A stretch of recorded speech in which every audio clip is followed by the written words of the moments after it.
কিভাবে হতে পারে। তো অলরেডি আমরা ফৌজদারি কার্যবিধি আইনের সাইড থেকে 78 ধারা পর্যন্ত একটু রিভিশন দেই আর কি, হালকা সূচির মতো বলি। তাহলে আপনাদের সকালবেলা রিভিশনটা হয়ে যাবে ইনশাল্লাহ, ঠিক আছে। সাইড ধারায় সারির একের কতে বলতেছে অ্যাডভোকেট, সারির কয়ের কতে বলতেছে হচ্ছে অ্যাটর্নি জেনারেল, সারির খতে জামিনযোগ্য জামিনের অযোগ্য, চারির গতে অভিযোগ, চারির জতে নালিশ, চারির টতে অনুসন্ধান, চারির ছতে তদন্ত, চারির ছতে আমলযোগ্য অপরাধ, চারির টতে আমলের অযোগ্য অপরাধ, চারির ততে থানার ভারপ্রাপ্ত কর্মকর্তা, চারির টতে অনুসন্ধান, চারির ঠতে তদন্ত, চারির ধতে থানা, চারির নতে অপরাধ, হ্যাঁ, চারির নতে বলতেছে দ্বন্দ্ব নতে বলতে পাবলিক প্রসিকিউটর। অর্থাৎ 492 ধারায় যেভাবে সংজ্ঞায়িত করা হয়েছে ওইভাবেই বোঝাবে।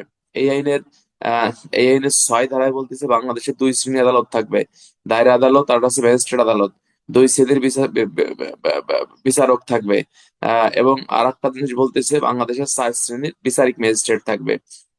এখানে 10 ধারায় হচ্ছে নির্বাহী ম্যাজিস্ট্রেট, 11তে জুডিশিয়াল ম্যাজিস্ট্রেট, 12তে স্পেশাল ম্যাজিস্ট্রেট, 22-23-এ মফস্বল এলাকায় জাস্টিস অব দ্য পিস, আর 42-এ জনসাধারণ ম্যাজিস্ট্রেট এবং পুলিশকে সহায়তা করবে আসামি গ্রেপ্তার এবং পলায়ন প্রতিরোধে। 43-এ বলতেছে জনসাধারণ গ্রেপ্তারি পরোয়ানা তামিল করার ক্ষমতা পাইলে অপর জনসাধারণ কি করতে পারে, সহায়তা করতে পারে।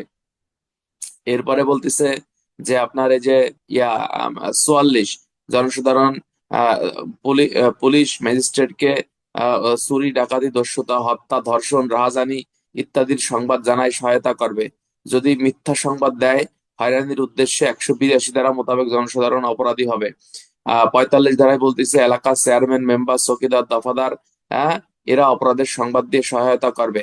তারা যদি সংবাদ না দেয়, নিজের মধ্যে গোপন রাখে, 176 ধারা মোতাবেক সে অপরাধ করছে বলে গণ্য হবে। এরপরে 46-এ গ্রেপ্তার, 47-এ অনুমতি নিয়ে গ্রেপ্তার, 48-এ অনুমতি না দিলে 10 জানলা ভাঙ্গে ভিতরে প্রবেশ, 49 গ্রেপ্তার করে বেরিয়ে আসতে বাধাপ্রাপ্ত হলে 10 জানলা ভাঙ্গে আপনি বেরিয়ে আসতে পারবেন। 50 অতিরিক্ত বল প্রয়োগ করা যাবে না। 51-তে আটক ব্যক্তির দেহ তল্লাশি, 52-তে মহিলার দেহ তল্লাশি, 53-তে আপত্তিকর অস্ত্র পাওয়া গেলে তখনকার কার্যপদ্ধতি, 54-তে পুলিশ সকল পদের পুলিশ অফিসার কর্তৃক 9টি ক্ষেত্রে বিনা পরোয়ানায় গ্রেপ্তার। হ্যাঁ, 55-তে বলতেছে থানার ওসি কর্তৃক বিনা পরোয়ানায় গ্রেপ্তার।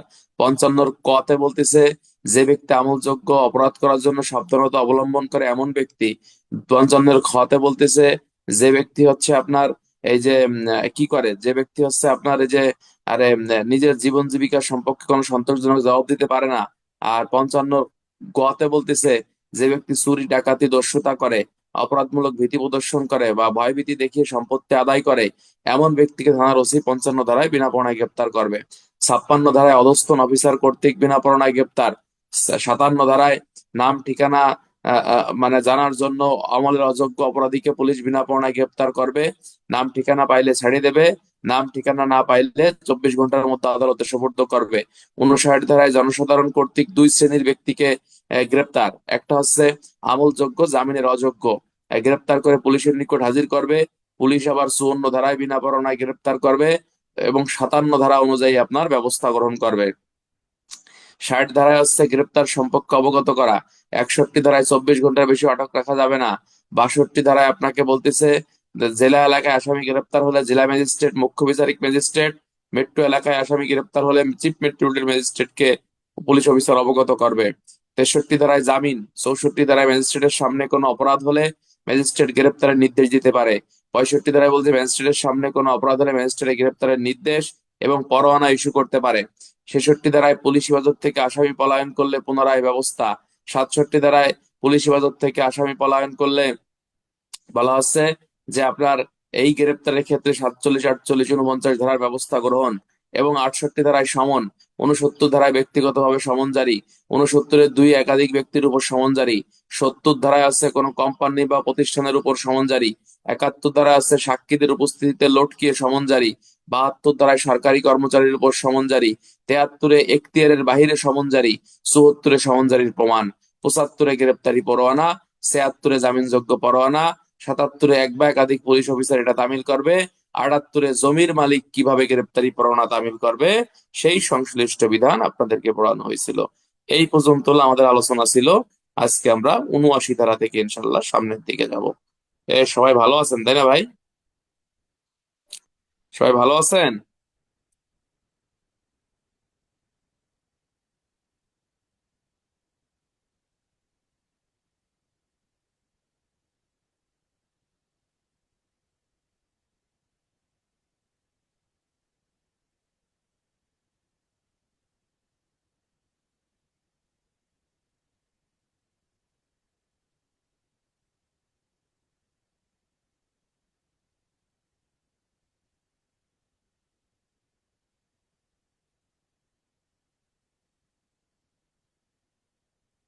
শুনেন, পড়াশোনার দায়িত্ব হচ্ছে যার যার তার তার, ঠিক আছে কিনা? আমি এক কথা প্রতিদিনই কই, আলহামদুলিল্লাহ ভাই, আল্লাহ রাখছে বল আলহামদুলিল্লাহ। আমি এক কথা প্রতিদিনই বলি, সেটা হচ্ছে র্যাঙ্কের পিছনে চেষ্টা করছেন, দৌড়াইছেন, কষ্ট করছেন, সকালবেলা উঠছেন, পড়ছেন, লেখছেন, র্যাঙ্ক হবে না এমন কোনো নজির নাই। আপনার র্যাঙ্ক হবেই ইনশাল্লাহ, ঠিক আছে? কিন্তু চেষ্টা না করে আপনি যদি চিটপটাং খেয়ে ঘুমাই থাকেন, তাহলে এই ঘুম সারা জীবনের জন্য কাল হয়ে যাবে, এটা তো বোঝেনি।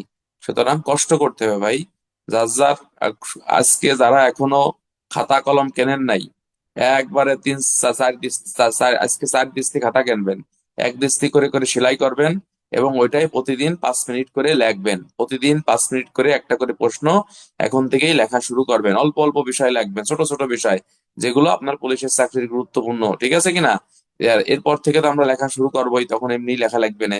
আর এখন থেকে আপনি নিজ দায়িত্বে একটু সরো সরো লেখেন, ক খ লেখেন, কলমটা ধরেন। কলম না ধরলে সামনে কিন্তু দুর্গতি। আচ্ছা, কারণ কলম চলে না। ঠিক আছে, তাহলে আমরা এখন চলে যাব ৭৯ ধারা। ৭৯ ধারায় বলতেছে যে পুলিশ অফিসারের নিকট প্রেরিত পরোয়ানা। তাহলে এমসিকিউ আসতে পারে ৭৯ ধারায়, কার নিকট প্রেরিত পরোয়ানা ভাই? এমসিকিউ, পুলিশ জনসাধারণ। আনসার, সঠিক অ্যান্সার কি? পুলিশ অফিসারের নিকট গ্রেপ্তারি পরোয়ানা। এরপরে বলতেছে কোন পুলিশ অফিসারের উপর নির্দেশিত পরোয়ানা অপর কোন পুলিশ অফিসারের কর্তৃক কার্যকর হতে পারে যদি নির্দেশ বা অনুমোদন প্রাপ্ত পুলিশ অফিসার পরোয়ানার উপর তার নাম লেখা থাকে। অর্থাৎ এই যে এই কথাই বলতেছে যে, মনে করেন আমিও এএসআই, এই আকাশ হোসেন এও মনে করেন এএসআই, তো আমার নামে একটা পরোয়ানা আছে। তো ইচ্ছা করলে কিন্তু আকাশও তামিল করতে পারবে, বা একজন কনস্টেবল যদিও কিন্তু তামিল করানো যাবে। কনস্টেবল যে পরোয়ানা তামিল করতে পারে, এটা কয় ধারায় বলছে? এটা দেখবেন পুলিশ আইনের 23 ধারায় লেখা আছে যে ঊর্ধ্বতন কর্তৃপক্ষের বৈধ আদেশ পালন করা, বৈধ পরোয়ানা তামিল করা, তাই না? এটা সবাই পারে। সুতরাং ৭৯ ধারায় অধস্তন পুলিশ অফিসার দ্বারাও কিন্তু আপনি এই গ্রেপ্তারি পরোয়ানা তামিল করতে পারবেন। কার দ্বারা? অধস্তন পুলিশ দ্বারা। কখন পারবেন? বিশেষ পরিস্থিতিতে আপনি পারবেন। তবে এই ওয়ারেন্টের উপর আপনার নাম অনুমোদন করে দিতে হবে যে এটা অমুক তামিল করবে। কথা কি বুঝছেন ইরা ভাই? এই যে বাবলু বাবলু দাস, আশা করি আপনারা বুঝতে পারছেন। সুতরাং এটা একেবারেই সহজ একটা ধারা, এবং এই ধারা থেকে এমসিকিউ আসতে পারে 2-3টা। ৭৯ ধারায় কে গ্রেপ্তারি পরোয়ানা তামিল করবে? অধস্তন পুলিশ অফিসার তামিল করবে।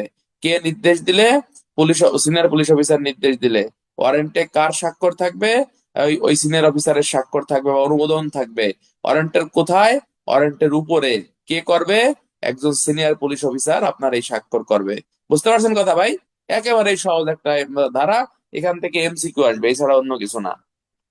আচ্ছা, এরপরে আমরা যেটা জানার চেষ্টা করবো ইনশাল্লাহ, সেখানে বলতেছে যে আপনার যদি যদি আপনার এই উল্টো পাশে এই ওয়ারেন্টের স্বাক্ষর না থাকে, আপনি যদি এই ওয়ারেন্ট কার্যকর করেন, তাহলে এটা কিন্তু অবশ্যই বেআইনি হবে। কি হবে বন্ধুরা? এই ওয়ারেন্ট তামিলটা অবশ্যই বেআইনি হবে। আমার একটু বলা ভুল হয়ে গেছে, যে ওয়ারেন্টের কোথায় স্বাক্ষর থাকতে হবে, অনুমোদন থাকতে হবে? ওয়ারেন্টের অপর পৃষ্ঠায়, মানে উল্টো পাশে আপনার অনুমোদন অফিসারের স্বাক্ষর থাকতে হবে। এটা মনে, এটা আসলে হ্যান্ডবুকে লেখা নাই, ভাষ্যতে লেখা আছে, জন্য বললাম। আচ্ছা, ৮০ ধারায় বলতেছে পরোয়ানার সারমর্ম বিজ্ঞপ্তিকরণ। তাহলে এমসিকিউ আসতে পারে, পরোয়ানার সারমর্ম বিজ্ঞপ্তিকরণ সিআরপিসির কয় ধারা? ৮০ ধারা। কিসের সারমর্ম? পরোয়ানার সারমর্ম। অর্থাৎ আপনি একজন আসামিকে যখন ধরতে যাবেন, তখন বলবেন, জব্বার সাহেব আপনি জিয়ার মামলা নং এত, আপনার থানাধীন এই তারিখে এই ঘটনা ঘটছিল, আপনার নামে ওয়ারেন্ট আসছে, আপনি জিয়া, আপনি জব্বার, পিতার নাম অমক, মাতার নাম অমক, থানা অমক, জেলা অমক, আপনাকে আমরা ধরতে আসছি বা নিতে আসছি। এভাবে পরোয়ানার সারমর্ম আপনাকে পড়ে শোনাতে হবে। এবং এই ওয়ারেন্টটা আসছে কোথা থেকে? মনে করেন যে মাগুরা জেলার মাগুরা জেলা থেকে আসছে, ঠিক আছে না? এই শ্রীপুর থানার ওসি বরাবর এটা আসছে, অর্থাৎ তাকে এটি জিনিসটা পরোয়ানা সারমর্মটা পড়ে শোনাতে হবে। আমরা কি শুনোই? আমরা তো মনে হয় এটা শোনাই না, মনে হয় নাকি, আমি এখন ওইভাবে যাইনি, যাও আর কি। যাই এই তো মনে হয় আগে ধরতে হবে, আগে পরে হলো শুনে শুনি পরে নাকি। হ্যাঁ, এমনি তো পুলিশ দেখতে ভয়তে পালাবে না, তাহলে আবার বলার সময় আছে। আচ্ছা, তাহলে এখানে আমরা এই জিনিসটা আমরা একটু ভালো করে জানবো, সেটা হচ্ছে যে পরোয়ানার সারমর্ম অবশ্যই আপনাকে মানে অবগত করতে হবে। বলতেছে গ্রেপ্তারি পরোয়ানা কার্যকরী পুলিশ অফিসার অথবা অপর কোনো ব্যক্তি যাকে গ্রেপ্তার করা হবে অবশ্যই পরোয়ানার সারমর্ম জানাবে এবং প্রয়োজন হলে পরোয়ানাটি তাকে দেখাবে। যে তার হাতে দেওয়ার দরকার নাই, বলা হচ্ছে তাকে হাতে দেওয়া যাবে না, বলতে হচ্ছে যে তাকে দেখাবে, তাকে দেখাবে যে এই দেখেন পরোয়ানা, আপনি এই মামলার আসামি, এটা মাগুরা জেলা থেকে আসছে আমাদের থানায়, আমরা থানার টিম আপনাকে ধরে নেওয়ার জন্য আসছি, বা আমাদের সাথে আপনাকে যেতে হবে, আপনি চলেন, ঠিক আছে কিনা। এত মিষ্টি কথায় কোনদিন আসামি ধরা যায়? এত ভদ্র পুলিশে আসামি ধরা যাবে না, ঠিক আছে কিনা, বইতে লেখছে এই জন্যই বললাম। তাহলে এই পরোয়ানা সারমর্ম বিজ্ঞপ্তি কত দ্বারা? 80 ধারা।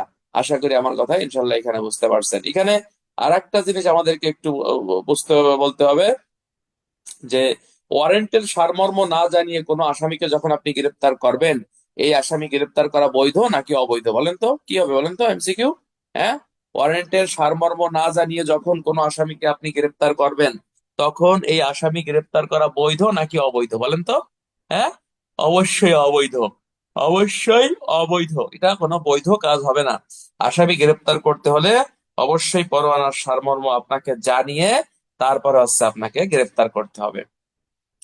এরপরে আমরা সরাসরি চলে যাবো 81 ধারা, যেখানে বলতেছে গ্রেপ্তারকৃত ব্যক্তিকে অবিলম্বে আপনাকে আদালতে হাজির করতে হবে। এই যে যে আমরা একটা ধারা পড়ছিলাম, কোন ধারা পড়ছিলাম কান্দি? ওই যে যে আমরা 61 ধারা পড়ছিলাম, পড়ছিলাম না ভাই? হ্যাঁ, 61 ধারায় পড়ছিলাম যে 24 ঘন্টার মধ্যে আসামিকে আপনি আদালতে সোপর্দ করবেন।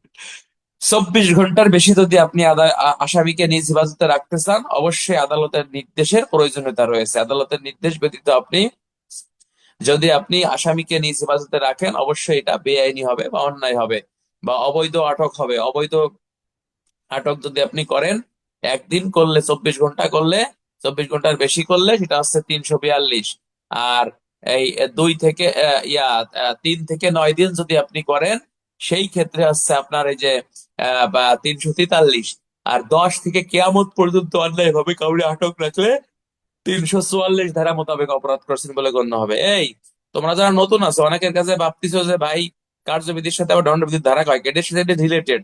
যখন আবার দণ্ডবিধি পড়াবানি তখন দেখবেন যে আপনার এটা আরো সহজ মনে হবে, যে দেখো ভাই তো আগেই বলছে এগুলো, তাই না? এই জন্য আমি কার্যবিধির সাথে দণ্ডবিধির ধারাগুলো আমি বলে যাচ্ছি, যাতে এটার সাথে এটা মানে মিক্সড আছে, বুঝছেন? এই জন্য মানে অন্যায় আটকের শাস্তি কি বা অবৈধ আটকের শাস্তি কি, ঠিক আছে না? অবৈধ আটক করেন বা অন্যায় গ্রেপ্তার করেন, এইটার শাস্তি কিন্তু আপনি ওই যে 342 43 না, মনে রাখবেন। অবৈধ আটক বা অন্যায় আটক বা বেআইনি আটকের শাস্তি হচ্ছে 220 ধারা, দণ্ডবিধির 220 ধারা। এই কথা কি বোঝেন? মোটামুটি করতেছেন কে ভাই? এটা হচ্ছে 220 ধারা। কিন্তু যখন স্পেসিফিক উল্লেখ করে দেবে যে 24 ঘন্টা অবৈধ আটক করছে, 48 ঘন্টা অবৈধ আটক আটক করে রাখিতেছে, 72 ঘন্টা অবৈধ আটক করে রাখিতেছে, তখন কি লাগবেন? তখন আপনাকে ওই সেশনে যাওয়া লাগবে, যে 1 থেকে 2 দিন অন্যায়ভাবে আটক করে রাখলে 342। আর 3 থেকে আছে আপনার 9 দিন অন্যায়ভাবে আটক করে রাখলে 343। 3 থেকে 9 দিন তাহলে 343। আর 10 থেকে কেয়ামত পর্যন্ত যদি অন্যায়ভাবে কাউরে বাইন্ধে রাখে বা আটকায় রাখে, সেক্ষেত্রে 344 ধারা মোতাবেক সে অপরাধ করছে বলেই গণ্য হবে। আমি বুঝাতে পারছি ভাই ইনশাল্লাহ? একেবারেই সহজ। আশা করি এগুলো আমরা একটু মনে রাখবো, পয়েন্ট গুলো মানুষ অন্যের মুখ থেকে শুনলে মনে থাকে বেশি।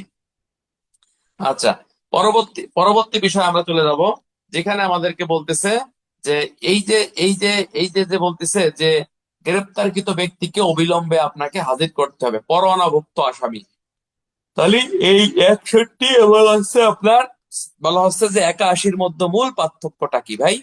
61 ধারা আছে বিনা পরোয়ানায়, অর্থাৎ এমনি যে আসামিদেরকে গ্রেপ্তার করবেন এদেরকে 24 ঘন্টার মধ্যে হাজির করতে হবে। আর এই 82 ধারায় বলতেছে পরোয়ানাভুক্ত আসামি, যার বিরুদ্ধে পরোয়ানা ইস্যু করা হয়েছে। এই পরোয়ানাভুক্ত আসামিকে যদি তুমি গ্রেপ্তার না করো, তাহলে তোমার অপরাধ কয় ধারা, কতই দণ্ডবিধির? কিনা পারে? হ্যাঁ, পরোয়ানাভুক্ত আসামিরে তুমি মনে করো ধরলে না, তাহলে তোমার অপরাধ দণ্ডবিধির কয় ধারা কও দেই? মনে করবো আজকে ক্লাসে এই একটা ধারাই শিখছো তোমরা, বলো। এটা হচ্ছে না 21 না ভাই, এটা হচ্ছে দণ্ডবিধির 222 ধারা। আর 21 ধারা কি? 21 ধারা হচ্ছে গ্রেপ্তারযোগ্য ব্যক্তিকে আপনি যদি গ্রেপ্তার না করেন, আসামি আপনার সামনে দিয়ে ঘুরতেছে, আপনি আসামির সাথে লেয়াজু করে তারা ধরতেছেন না, বাড়ি যাওয়ার আগেই ফোন দেন যে আমরা আসতেছি, তুই পলা, তোরে কিন্তু ধরে নিয়ে যাবানি। এই যে আপনি আকামটা করলেন, ফোন দিলেন আসামিরে, তারা ধরলেন না, বা সামনে দিয়ে ঘুরে বেড়াচ্ছে, আপনি তারা ধরার সাহস পাচ্ছেন না, এই ক্ষেত্রে বলা হচ্ছে আপনি 221 ধারা মোতাবেক আপনি অপরাধ করছেন বলে গণ্য হবে দণ্ডবিধি। ঠিক আছে? আচ্ছা, যাওয়ার ওটা আমরা পরে দেখবো, যখন দণ্ডবিধি পড়াবো আরো ভালো করে জানবো ওখান থেকে। তাহলে আমরা এখানে এই যে 81 ধারা মোতাবেক অবিলম্বে আসামিকে আদালতে হাজির করতে হবে। এখন অবিলম্বে বলতে কত সময়? অবিলম্বে বলতে বোঝাচ্ছে যত দ্রুত সম্ভব হচ্ছে আপনি আসামিকে আদালতে আপনি হাজির করবেন, এটাই হচ্ছে আইনের বিধান। তবে এমসিকিউ কি শর্ত সাপেক্ষে? 76 ধারার জামিনের শর্ত সাপেক্ষে। অর্থাৎ আসামি গ্রেপ্তার করলেই যে আপনাকে হাজির করতে হবে এরকম না, 76 ধারায় যদি জামিনের ব্যবস্থা থাকে সেই ক্ষেত্রে আপনাকে বলতেছে যে হচ্ছে কি, আপনি কি করবেন, আপনি তাকে এই যে জামিন দিয়ে আপনি ছাড়তে পারবেন। আর যদি জামিনের ব্যবস্থা না থাকে যত দ্রুত সম্ভব আপনি তাকে ছেড়ে দেবেন, এই কথা আপনাকে বলতেছে 81 ধারায়। আপনারা কি ভালো আছেন ভাই? মন খারাপ করা যাবে না, সব সময় প্রফুল্লতার সহিত আমরা পরীক্ষার আগ পর্যন্ত পড়বো। আমি তো বলছি ইনশাল্লাহ যে ইনশাল্লাহ আমার জন্য দোয়া করবেন, আমি এবছর আমার নিজেরও পরীক্ষা, ঠিক আছে না, আল্লাহ ভরসা। এরপরে আমরা সরাসরি চলে যাব এই আইনের হচ্ছে, আমরা চলে যাব হচ্ছে কি ধারা? 82 ধারা, পরোয়ানা যেখানে কার্যকর করা যাবে। বলতেছে গ্রেপ্তারি পরোয়ানা যে কোনো স্থানে কার্যকর করা যাইতে পারে। এটা কিন্তু গুরুত্বপূর্ণ একটি কথা। বলা হচ্ছে 82 ধারা, গ্রেপ্তারি পরোয়ানা বাংলাদেশের যে কোনো স্থানে করা যাবে। এমসিকিউ, গ্রেপ্তারি পরোয়ানা কোথায় কার্যকর করা যাবে?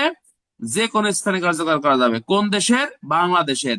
তবে 82 ধারায় যে কোনো স্থানে গ্রেপ্তারি পরোয়ানা কার্যকর করা যাবে, ঠিক আছে। 82 ধারা শুধুমাত্র বাংলাদেশের অভ্যন্তরে বুঝাইছে। আর যদি বাংলাদেশের বাহিরে আপনি বুঝুন সেক্ষেত্রে 93 খ হবে। কত লিখে রাখো ভাই, লিখে রাখেন, সরি লিখে রাখেন, হ্যাঁ, 93 খ হবে। আর বিদেশ থেকে গ্রেপ্তারি পরোয়ানা আপনি যখন বাংলাদেশে আসবে তখন সেটা তামিলের পদ্ধতি হচ্ছে 93 গ। মন থাকবে, বাংলাদেশ থেকে মনে করেন আমেরিকা একটা গ্রেপ্তারি পরোয়ানা তামিল করবেন 93 খ। আমেরিকা থেকে একটা গ্রেপ্তারি পরোয়ানা বাংলাদেশে আসছে ইন্টারপোলের মাধ্যমে, সেটা বাংলাদেশে তামিল করার বিধান হচ্ছে 93 গ। মন থাকবে ভাই ইনশাল্লাহ, 93 গ, এটা আমরা মনে রাখবো। তবে 82 ধারায় বাংলাদেশের বাহিরে বুঝাবে না, বুঝতে পারছেন? তাহলে 82 ধারা এবং 58 ধারার মধ্যে পার্থক্য কি ভাই?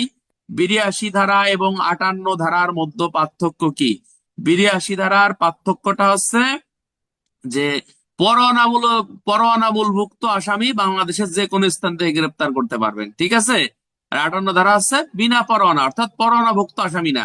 মনে করেন আমি রাসেল রে ধরার জন্য দাবড় দিছি, রাসেল দৌড়তি দৌড়তি আমাকে শ্রীপুর থানা বাদ দিয়ে, শ্রীপুর থানা পাশের থানা কোনটা তাও জানি না, যা হোক মনে করেন যে পাশে মনে করেন সদর থানায় ঢুকে গেছে, তাহলে এরে দাবড়াতে দাবড়াতে আমি সদর থানায় যেয়ে ধরতে পারবো, কোনো সমস্যা নাই, কথা বুঝছেন। তবে দাবড়াতে দাবড়াইতে আমি মনে করি ইন্ডিয়ান বর্ডার ক্রস হয়ে গেছে, ইন্ডিয়ার ভিতরে কিন্তু আমি ঢুকতে পারবো না। এই হচ্ছে 58 এবং 82 ধারার মধ্যে পার্থক্য। শৈলকুপা নাকি, যাও শিখে যাবেন ইনশাল্লাহ। তাহলে এই 82 ধারা কি বুঝতে পারছেন ইনশাল্লাহ? 82 ধারায় বলতেছে 82 এবং 58 ধারার মধ্যে পার্থক্য আছে, 82 ধারা হচ্ছে পরোয়ানাভুক্ত আসামি, আর 58 ধারা হচ্ছে আপনার মানে পরোয়ানা ছাড়া যে আসামি। এই দুই প্রকারের আসামিকে বাংলাদেশের যে কোনো স্থান থেকে আপনি গ্রেপ্তার করতে পারবেন। এই হচ্ছে 82 ধারা, ক্লিয়ার?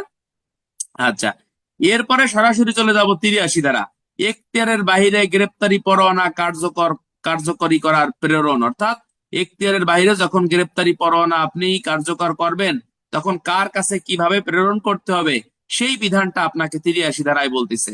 এই এই এই 83 ধারাটা কিন্তু গুরুত্বপূর্ণ, 5 মার্কের প্রশ্ন আসতে পারে যে 1898 সালে প্রণীত ফৌজদারি কার্যবিধি আইন অনুসারে এখতিয়ারের বাইরে গ্রেপ্তারি পরোয়ানা কার্যকর করতে গেলে কিভাবে তা প্রেরণ করতে হয় বুঝিয়ে লেখো, ব্যাখ্যা করো। তো এখানে বলতেছে যখন কোন পরোয়ানা প্রদানকারী আদালত এখতিয়ার সীমারেখার বাইরে গ্রেপ্তারি পরোয়ানা কার্যকর করার প্রয়োজন হয়ে পড়ে তখন আদালত পুলিশ অফিসারের উপর নির্দেশিত না করিয়া যে কোনো নির্বাহী ম্যাজিস্ট্রেট অথবা যে কোনো পুলিশ সুপার অথবা পুলিশ কমিশনার মেট্রোপলিটন এলাকায় হইলে এখতিয়ার সীমার মধ্যে উহা কার্যকর করতে পারে তাহার নিকট ডাক যোগে অথবা অন্য কোনো উপায়ে প্রেরণ করবে। ভালো করে বুঝেন। মনে করেন আমাদের শ্রীপুর থানার একজন আসামি বর্তমানে আছে, কোথায় আছে? মনে করেন মানিকগঞ্জে আছে।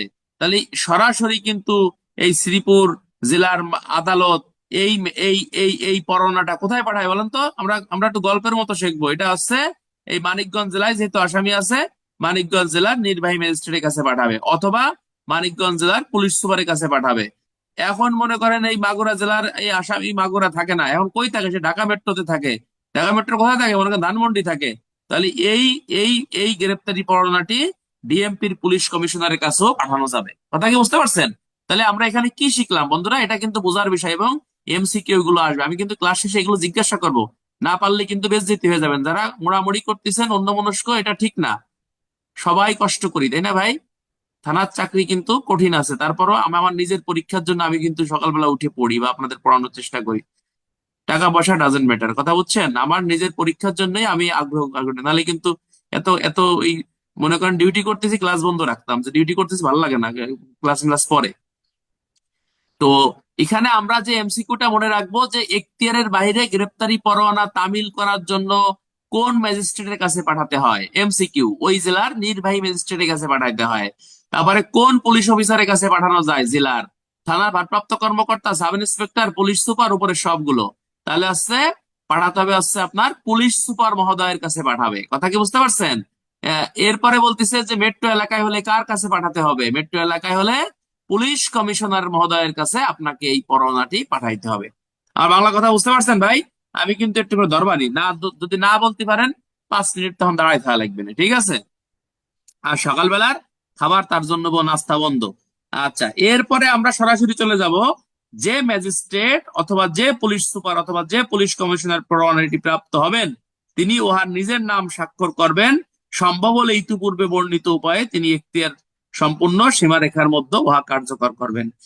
সম্ভব হলে অর্থাৎ যদি তিনি মনে করেন যে এই আসামিটা তার এখতিয়ার সীমার মধ্যে আছে, তাহলে ইতিপূর্বে বর্ণিত উপায়ে। তাহলে ইতিপূর্বে বর্ণিত উপায় কোনটা? ওই যে 76 থেকে 82 ধারা, যেটা এই বর্ণনাগুলো আপনাকে করা লাগবে। রিটেনে এরকম প্রশ্ন আসতে পারে যে হত্যা মামলা রেজার নামীয় আসামি রাসেল, মাগুরা সদর থানার, বর্তমানে সে ঢাকা জেলার মোহাম্মদপুর থানাধীন মনে করেন যে মেট্রো হাউজিং এ এত নম্বর বাড়িতে অবস্থান করতেছে। উক্ত ব্যক্তির বিরুদ্ধে মাগুরা জেলা কি করলো? আপনার মানে গ্রেপ্তারি পরোয়ানা ইস্যু করলো। হ্যাঁ, এই গ্রেপ্তারি পরোয়ানাটি তামিলের বিধান লেখো বা ব্যাখ্যা করো। তখন তুমি কি লেখবা ভাই? তখন তোমাকে আগে আপনাকে আগে লেখা লাগবে, এই 83 ধারা আগে লেখা লাগবে, যে মাগুরার গ্রেপ্তারি পরোয়ানাটি আপনাকে ডিএমপির পুলিশ কমিশনার মহোদয়ের কাছে পাঠাতে হবে। ডিএমপির পুলিশ কমিশনার মহোদয় এটা লিখিতভাবে স্বাক্ষর করে গ্রহণ করবে, এবং ফৌজদারি কার্যবিধি আইনের আপনার এই যে 76 থেকে 82 ধারার বিধান প্রতিপালন করে উক্ত পরোয়ানাটি তিনি কার্যকর করবে। যারা কি দেবেন? যারা দেবেন হচ্ছে 76 থেকে আপনার ওই 82 কমা দেবেন 83, উত্তর শেষ। ক্লিয়ার? এই কি মুন্না জাহিদ, বুঝতে পারছেন কথা? বুঝতে পারছেন? একেবারেই খুবই গুরুত্বপূর্ণ এই বিষয়টা। আচ্ছা, এরপরে আমরা যে বিষয়ের দিকে চলে যাব, সেখানে এখানে আরো কিছু গুরুত্বপূর্ণ এমসিকিউ আছে। সেখানে বলতেছে যে এখতিয়ার সীমার বাহিরে গ্রেপ্তারি পরোয়ানা কোন ধারায় বলতেছে? এটা হচ্ছে 83 ধারায় বলতেছে। কে দেবে? আদালত দেবে। কার কাছে? কোন পুলিশ অফিসার কাছে দিতে পারে? পুলিশ সুপার, ওই জেলার পুলিশ সুপার কাছে দিতে পারে। মেট্রো এলাকায় পুলিশ কমিশনের কাছে দিতে পারে। আর জেলা এলাকায় কোন ম্যাজিস্ট্রেটের কাছে দেবে? বলতেছে নির্বাহী ম্যাজিস্ট্রেটের কাছে দেবে। এবং এটা কিভাবে পাঠাবে? এমসিকিউ ডাক যোগে পাঠাবে। তাহলে যাদের কাছে পাঠাচ্ছে তারা কিভাবে গ্রহণ করবে? তারা স্বাক্ষর করে গ্রহণ করবে। তারা কিভাবে এটা তামিল করবে?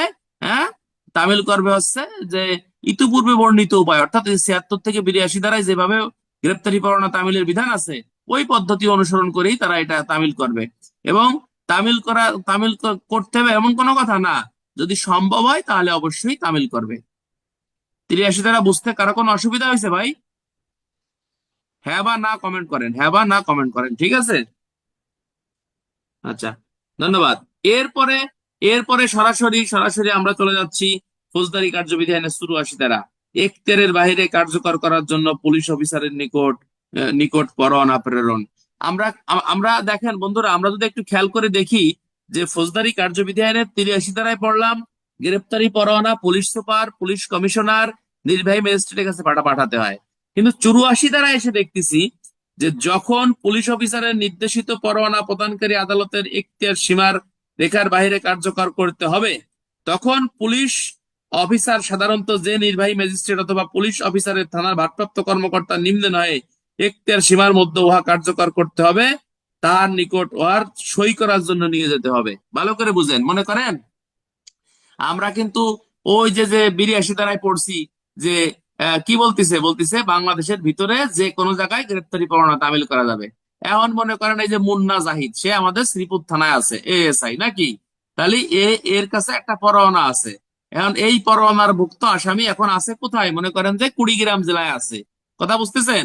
তাহলে এই কুড়িগ্রাম জেলার এই পরোয়ানাভুক্ত আসামিরে এই এএসআই মুন্না কিভাবে তামিল করবে বলতিছে যে এই এএসআই মুন্না ওই পরোয়ানাটি নিয়ে সরাসরি কুড়িগ্রাম জেলায় চলে যাবে, সেখান থেকে নির্বাহী ম্যাজিস্ট্রেটের অনুমতি নিবে, অথবা বলতিছে ওই কুড়িগ্রাম জেলার সদর থানা অর্থাৎ আসামি যে থানায় আছে ওই থানার ভার এমসিকিউ কার, থানার ভারপ্রাপ্ত কর্মকর্তার নিম্নে নহে, হ্যাঁ, এই এমন পুলিশ অফিসারের এমসিকিউ কিসের জন্য নিয়ে যাবে, স্বাক্ষর করার জন্য নিয়ে যাবে যে স্যার আপনার এলাকায় আমি আইছি এই আসামিকে ধরার জন্য এই পরোয়ানা আপনারা স্বাক্ষর করেন বা আমাদেরকে একটু হেল্প করেন, ঠিক আছে কিনা।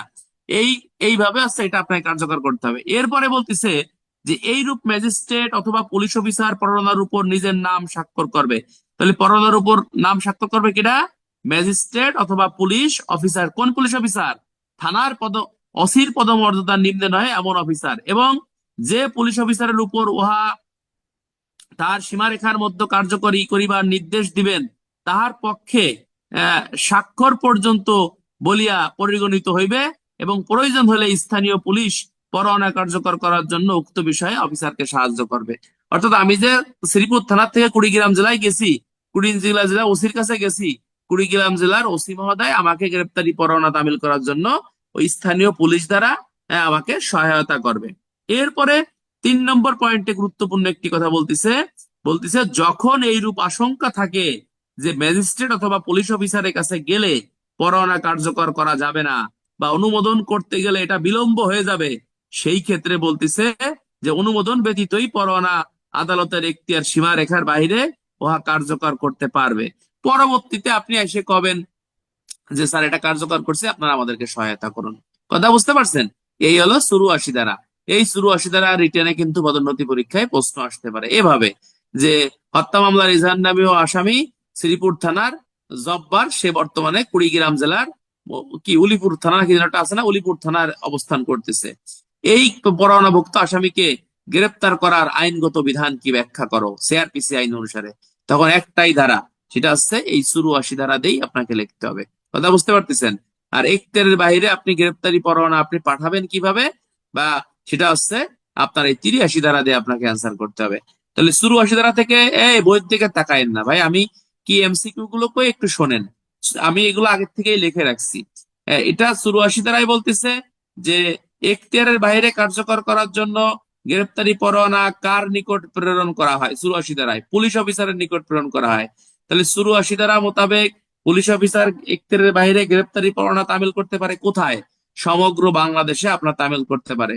তাহলে থানার বাইরে অন্য থানা বা অন্য জেলায় যাই গ্রেপ্তারি পরোয়ানা তামিল করতে গেলে কোন ম্যাজিস্ট্রেটের কাছে পরোয়ানাটি নিয়ে হাজির করতে হয়, নির্বাহী ম্যাজিস্ট্রেটের কাছে পরোয়ানাটি নিয়ে আপনাকে হাজির করতে হয়। কোন পুলিশ অফিসারের কাছে নিকট নিয়ে হাজির করতে হয়, হ্যাঁ, সাব ওসির পদমর্যাদার নিম্নে নয় এমন অফিসারের নিকট আপনাকে হাজির করতে হয়। এখানে একটু বোঝার বিষয় আছে। 83-তে বলতেছে পুলিশ সুপার, আবার এই 84-তে বলতেছে ওসি। আপনারা কি ঝামেলা মনে হচ্ছে না? একেবারে সহজ, কোনো ঝামেলা না। ওইটা হচ্ছে সরাসরি আদালত পরোয়ানা পুলিশ সুপারের কাছে পাঠায়, কিন্তু যখন এক থানার পুলিশ যখন অন্য থানা এলাকা বা অন্য জেলায় যাই আসামি গ্রেপ্তার করে এক থানার পরোয়ানা বলে, তখন এটাকে ওসির পদমর্যাদার নিম্নে নহে এমন অফিসারের নিকট যাই আপনাকে হাজির হতে হয় বা আপনাকে পরোয়ানাতে স্বাক্ষর করতে হয়। এরপরে আপনাদের পদোন্নতি পরীক্ষা আমাদের আরো এমসিকিউ এখান থেকে আসতে পারে।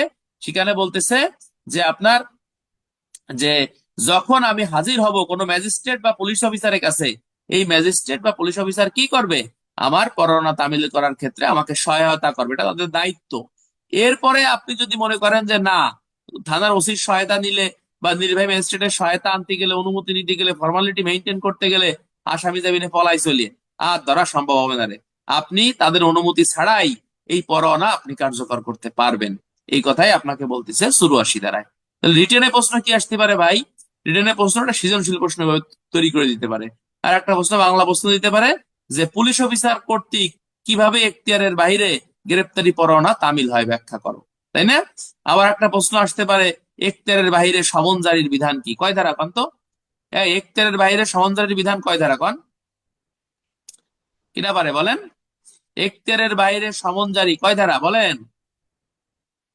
হ্যাঁ, কয় ধারা? কমেন্ট করেন, কমেন্ট করা যায় না? হ্যাঁ, 73 ধারা, থ্যাংক ইউ। হ্যাঁ, এখতিয়ারের বাইরে আছে আপনার সমন জারির বিধান আছে 73 ধারা। আচ্ছা, আমরা চলে যাব এখন 85 ধারা। 85 ধারা অত্যন্ত গুরুত্বপূর্ণ, মানে একটার সাথে একটা সিকোয়েন্স মিল, কথা বুঝতে পারছেন? এই যে যে শুরু 80 ধারায় আপনি অন্য জেলা থেকে আসামি ধরিয়ে আনলেন, তখন আপনি কি করবেন? আসামির সাথে গল্প করবেন, নাকি সাপ লুডু খেলবেন, নাকি ওই যে ক্যারাম বোর্ড খেলবেন, নাকি? এই যে যে 85 ধারা আছে শুরু 80 ধারা থেকে আসছে, অর্থাৎ এই যে যে আপনি এখতিয়ারের বাইর থেকে, অর্থাৎ এক জেলা থেকে আসা গ্রেপ্তারি পরোয়ানা তামিল আপনি করছেন বা কার্যকর করছেন, সেই ক্ষেত্রে বলতিছে যদি সেটা 20 মাইলের মধ্যে না হয় অথবা এখতিয়ার সীমার রেখার মধ্য থেকে গ্রেপ্তার করা হয়, সেই নির্বাহী ম্যাজিস্ট্রেট বা মেট্রোপলিটন এলাকায় হলে পুলিশ কমিশনার অথবা পুলিশ সুপারের স্থান অপেক্ষা নিকটতম না হইলে অথবা 76 ধারা অনুসারে জামিন প্রদান করা না হইলে গ্রেপ্তারকৃত ব্যক্তিকে নির্বাহী ম্যাজিস্ট্রেট অথবা পুলিশ সুপারের নিকট আপনাকে হাজির করতে হবে। ভালো করে বুঝেন। মনে করেন মাগুরা জেলা একটা গ্রেপ্তারি পরোয়ানা তামিল করছে, মানে ইস্যু করছে কার কাছে? মনে করেন শ্রীপুর থানায় আমার কাছে দিয়েছে। এখন আমি এই আসামি ধরতে গেছি মনে করেন কক্সেস বাজার, তাহলে মাগুরা জেলা থেকে কক্সবাজারের দূরত্ব কি 20 কিলোমিটার না বেশি? হ্যাঁ, বেশি। তাহলে এই কথাটাই আপনাকে 85 ধারায় বলতেছে, বলতেছে কি যদি 20 মাইলের কম হয় সেই ক্ষেত্রে আপনি সরাসরি এই আসামিরে কোথায় নিয়ে আসবেন? মাগুরা জেলার আদালতে আপনি হাজির করবেন বা মাগুরা জেলার পুলিশ সুপারের কাছে আপনি হাজির করবেন, কোনো সমস্যা আপনার নাই। তবে জামিনের ব্যবস্থা থাকলে আপনাকে জামিন দিতে হবে, মানে হচ্ছে যদি পরোয়ানাটি জামিনযোগ্য হয় সেই অপরাধটি, সেই ক্ষেত্রে এবং পরোয়ানার উপর যদি জামিনের কথা উল্লেখ থাকে সেই ক্ষেত্রে অবশ্যই আপনি তাকে হচ্ছে জামিন দিবেন। কিন্তু যদি জামিনের কথা আপনার উল্লেখ না থাকে এবং 20 মাইলের বাইরে হয়, মনে করেন আমি শ্রীপুর থানা থেকে আসামি ধরতে গেছি, আমি কোথায় চলে গেছি হচ্ছে কক্সেস বাজার, তাহলে এই আসামিকে আমি সরাসরি কক্সবাজার এই মাগুরা জেলায় নিয়ে আসতে পারবো না? মাগুরা জেলায় আমি নিয়ে আসতে পারবো না, আমাকে হাজির করতে হবে কক্সবাজার জেলার পুলিশ সুপারের কাছে অথবা কক্সবাজার জেলার ওই এখতিয়ারাধীন নির্বাহী ম্যাজিস্ট্রেটের কাছে আমাকে হাজির করতে হবে। আপনারা কি বুঝতেছেন ভাই? ইনশাল্লাহ খুবই মজার একটা বিষয় না? 84 জি ধারায় আমরা এখতিয়ারের বাইরে গ্রেপ্তারি পরোয়ানা তামিল করতে গেছি, 85 ধারায় কচ্ছে যে আপনি কত দূর গেছেন, 20 মাইলের বেশি গেছেন নাকি 20 মাইলের বেশি গেছেন? 20 মাইলের যদি কম যায় থাকেন সেক্ষেত্রে সমস্যা নাই, যে থানা থেকে গেছেন ওই থানাধীন বা ওই এখতিয়ারাধীন আদালত নির্বাহী ম্যাজিস্ট্রেট বা পুলিশ সুপারের কাছে আসামি নিয়ে এসেন, সরাসরি নিয়ে এসেন, কোনো সমস্যা নাই। কিন্তু যদি 20 মাইলের বেশি হয়ে থাকে, মানে 20 মাইলের বেশি হয়ে থাকে, সেই ক্ষেত্রে অবশ্যই আপনাকে কি করতে হবে? বলতেছে অবশ্যই অবশ্যই আপনি ওই জেলার পুলিশ সুপারের কাছে হাজির করবেন অথবা ওই জেলার একজন নির্বাহী ম্যাজিস্ট্রেটের কাছে আসামিকে আপনি হাজির করবেন, তবে 76 ধারার শর্ত সাপেক্ষে বা জামিনের বিধান। তাহলে 5 মার্কের একটা প্রশ্ন আমি দিয়ে দিতে পারে যে এএসআই আকাশ সে আসামি গ্রেপ্তার করতে গেল শ্রীপুর থানা থেকে কক্সবাজার জেলায়, হ্যাঁ, এই আসামিকে আপনার সরাসরি মাগুরা জেলায় নিয়ে আসতে পারে কিনা আইনের আলোকে ব্যাখ্যা করো, তখন এই 85 ধারা দিয়ে আপনাকে কিন্তু বুঝাই করতে। তাহলে এমসিকিউ কি আসবে বন্ধুরা? যে কত মাইলের মানে মধ্য হলে আসামি পরোয়ানা ইস্যুকারী আদালতে হাজির করা যায়? তাহলে 20 মাইলের মধ্যে হলে। আর কত মাইলের বেশি হলে? 20 মাইলের বেশি হলে সরাসরি আসামিকে আপনি আনতে পারবেন না। আপনারা কি বুঝতেছেন ভাই? এই যে এস এ আশরাফুজ্জামান, বুঝতেছেন ইনশাল্লাহ? জি একেবারেই স্যার। সহজ, একেবারেই সহজ। এই যে অনেকে দেই মোড়ামুড়ি, সবাই ক্যামেরা অন করেন, সবাই দেই মোড়ামুড়ি করে কে ভাই? শোনেন, এটা আমি বুঝি, আমি তো পুলিশ নাকি আমি আনসার? কারণ এই লং টাইম 1 বছর কন্টিনিউ ধৈর্যের সাথে লেগে থাকা, এটা বিশাল ধৈর্যের পরীক্ষা, বিশাল ধৈর্যের পরীক্ষা। সেই কমলার বনবাসের মতো, কথা বোঝেন নাই? কমলার বনবাস ছবি দেখছেন না? কমলার বনবাসের মতো অবস্থা, কথা বুঝছেন? 1 বছর ধৈর্যের সাথে লেগে থাকা বিশাল বিশাল ধৈর্যের পরীক্ষা। ওই যে ওই ইসের মতো, আরে এই যে এটা কিসের সাথে তুলনা করা যায়? এটা আরো অনেক তুলনা আছে, এগুলো আর বলার দরকার নাই। এই ইসরাফিল কেমন আছো? ভালো আছো? হ্যাঁ, কি অবস্থা? আমরা ইসরাফিলের জন্য দোয়া করি, ইসরাফিল ভালো রেজাল্ট করবে ইনশাল্লাহ, আল্লাহ ভরসা। ইসরাফিল তো আবার নায়ক, জানেন 5 মার্ক আছে, ইনশাল্লাহ ভালো করবা ইসরাফিল, আল্লাহ ভরসা। 100-র ভিতর থাকলেই হয়েছে, বেশি দরকার নাই। শোনেন, কনস্টেবলের র্যাঙ্ক লাগতে গেলে বেশি ভালো সিরিয়াল দরকার নাই। ওই যে মনে করেন 300 350-এর মধ্যে থাকলে মোটামুটি সেফ, সমস্যা নাই। এএসআই থেকে এসআই যদি 200-250-এর মধ্যে থাকেন, 200-এর মধ্যে থাকলে মোটামুটি সেফ। ফার্স্ট হতে পারে এরকম কোনো কথা না, ঠিক আছে কিনা? তবে আপনাকে টার্গেট রাখতে হবে 10-20-এর মধ্যে থাকবো। তখন দেখবেন সিরিয়াল 50 100 150 যেহান যায় জাগা, সমস্যা নেই। কিন্তু যদি মনে করেন যে আমি 500-এর মধ্যে থাকবো, তাহলে ফেল করবেন। যাও, কথা কম বলি, কাজে আসি। তাহলে 85 ধারা থেকে এরকম প্রশ্ন আপনার আসবে। 86 ধারায় কি বলতেছে বন্ধুরা? 86 ধারাটাও কিন্তু অত্যন্ত গুরুত্বপূর্ণ একটি ধারা। এটাকে আমরা অনেক যত্ন সহকারে পড়ার চেষ্টা করব। 86 ধারায় বলতেছে ওই 85 ধারার আবির্ভাব, অর্থাৎ 85 ধারা থেকেই 86 ধারা সিকোয়েন্স চলে আসছে, ঠিক আছে? এই যে রায়হান খান পটুয়াখালী, আপনি আমার নতুন স্টুডেন্ট নাকি? নতুন আপনি? আপনি এই যে লাগাবেন, হ্যাঁ, নতুন। এই মাথায় কদুর তেল লাগাবেন, আপনার চুল সব পড়ে গেছে, কারণ কি? ওই যে আর ওই টিভিতে যে দেখেন না, ওই কুয়াকাটা, যে কোন তেল কুয়াকাটা লাগালে নাকি থানায় চুল ছিলাম ওঠে? স্যার, ওই যে লবণ হ্যাঁ, পানি তো ওদিকে পানি খারাপ? হ্যাঁ হ্যাঁ, কুয়াকাটা ওই যে সাগরের পার তো, পানি ও প্রচুর আচ্ছা খারাপ। আচ্ছা, মাইন্ড করেন না ভাই, আমি একটু মজা করে বলছি, এতে কষ্ট না পাওয়ার না কিছু স্যার, নাই। না।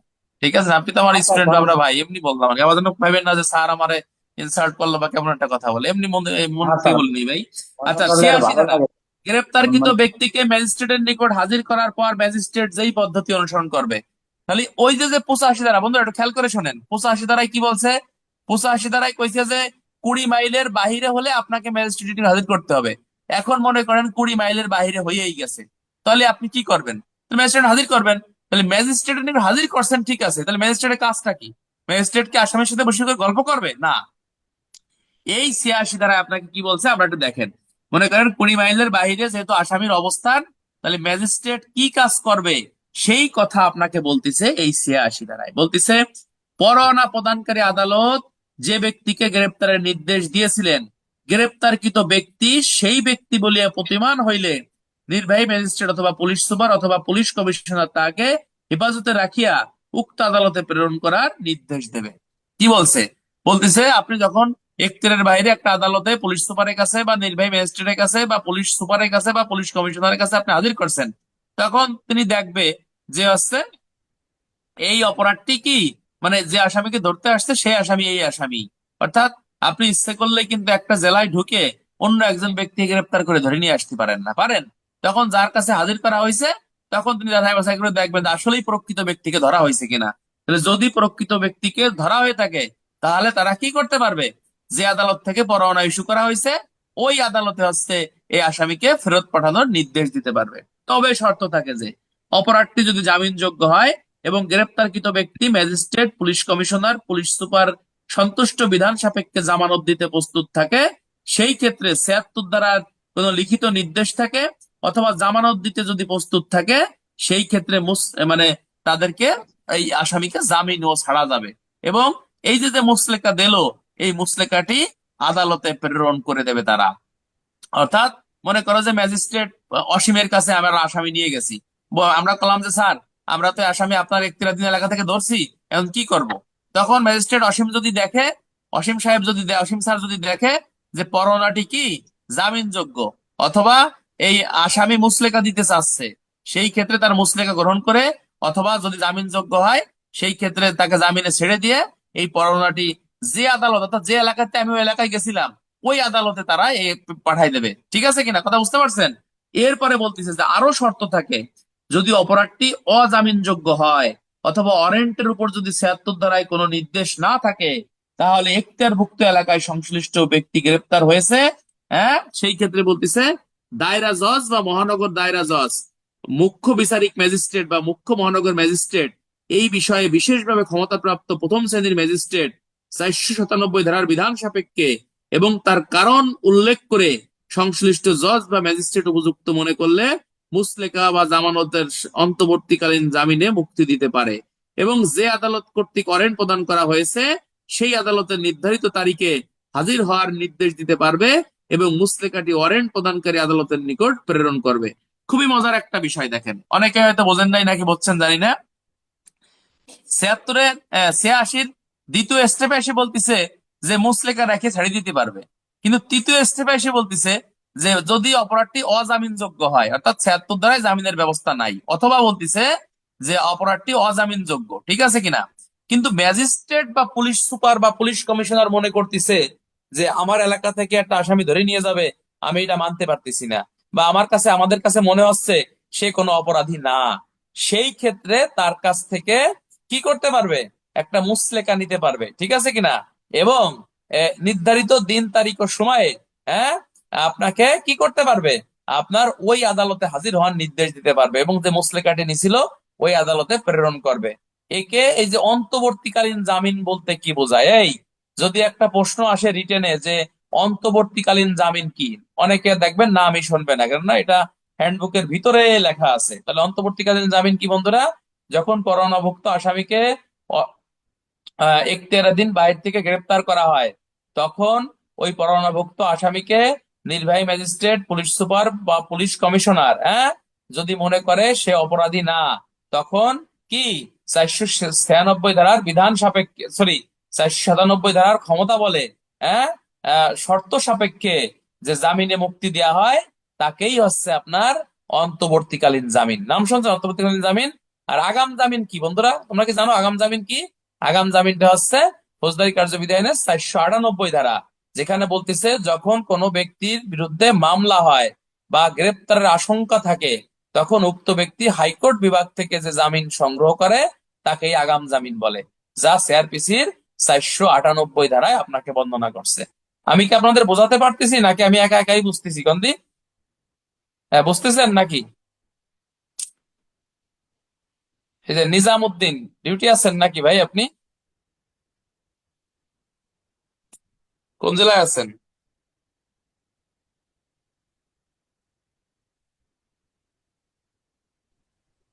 তার ডিউটি শেষ করলাম মাত্র, শেষ করে রুমে আস। এই সিএমপি, মেট্রোতে কোন কোন মেট্রোয় আছেন? স্যার সিএমপি চট্টগ্রাম সদরঘাট থানা। এই সারা রাত জাগি থাকা লাগে, সারা রাত রেস্ট করার সুযোগ নাই নাকি? না স্যার, 8টা থেকে 8টা, রাত 8টা থেকে সকাল 8টা। আরে বাপরে বাপ, তো জীবন তামা তামা।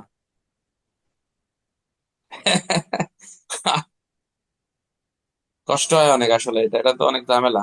যাও, আল্লাহ ভরসা, এক এক জায়গায় চাকরি সিস্টেম একরকম। হ্যাঁ, তাহলে আসছে, আর আমরা এসবিতে চাকরি করছি একরকম, আবার এখন মনে করেন মফস্বল থানা এলাকার চাকরি একরকম, আবার মূল শহরের থানা এলাকার চাকরি একরকম, তাই না নাজিম ভাই? সুতরাং এক এক জায়গার পরিবেশ হচ্ছে একরকম। হ্যাঁ, তাহলে আমরা এখন এই যে এখানে চলে গেলাম, এরপরে এরপরে আমরা আর একটা জিনিস দেখতে পারি যে এই ধারার কোনো ব্যবস্থা কোনো পুলিশ অফিসারকে 76 ধারা অনুসারে জামানত গ্রহণ করা থেকে বিরত করবে বলে ধরে নেওয়া যাবে না। অর্থাৎ এই 76 ধারায় এই যে যে জামানত আপনার দিবে, এটা বিরত বা করা হবে না বা ধরে নেওয়া যাবে না, এটা মনে করে নিতে হবে। আচ্ছা, এখান থেকে আরেকটা জিনিস বোঝার বিষয় আছে যে ট্রানজিট রিমান্ড বলতে কি বোঝায়। ট্রানজিট রিমান্ড, এটা আপনারা একটু মনে রাখবেন, আমি এখানে লেখা নাই বাট ভাষ্যতে একটু আলোচনা করা আছে, আপনাদের বুঝে। ট্রানজিট রিমান্ডটা কি বন্ধুরা? সবাই পড়েন, লা হাওলা ওয়ালা কুওয়াতা ইল্লা বিল্লাহিল আলিয়্যিল আযীম। ট্রানজিট রিমান্ডটা কি ভাই? ট্রানজিট রিমান্ড হচ্ছে এইটা, বলা হচ্ছে যখন কোনো পরোয়ানাভুক্ত আসামিকে এখতিয়ারের বাহির থেকে গ্রেপ্তার করা হয়, এই পরোয়ানাভুক্ত আসামিকে যখন ওই পুলিশ সুপার, পুলিশ কমিশনার বা নির্বাহী ম্যাজিস্ট্রেটের কাছে হাজির করা হয়, হ্যাঁ, উক্ত ক্ষমতা সম্পন্ন ব্যক্তিগণ উক্ত আসামিকে যখন পরোয়ানা প্রদানকারী আদালতে হাজির করার জন্য নির্দেশ দেয়, তখন যে স্থান থেকে আসামি গ্রেপ্তার করা হয়েছে ওই স্থান থেকে পরোয়ানা প্রদানকারী আদালতে আনার সময় আসামি যে গাড়িতে থাকে বা পুলিশ হেফাজতে থাকে তাকেই ট্রান্স রিমান্ড বলা হয়। বুঝতে পারছেন? ধারা আছে কয় ধারা? 86 ধারা। অনেকে জীবনে প্রথম শুনছেন, আশা করি আজকের ক্লাস সার্থক, যে একটা জিনিস শিখছেন এখান থেকে নাকি। তো ট্রানজিট রিমান্ডটা কি?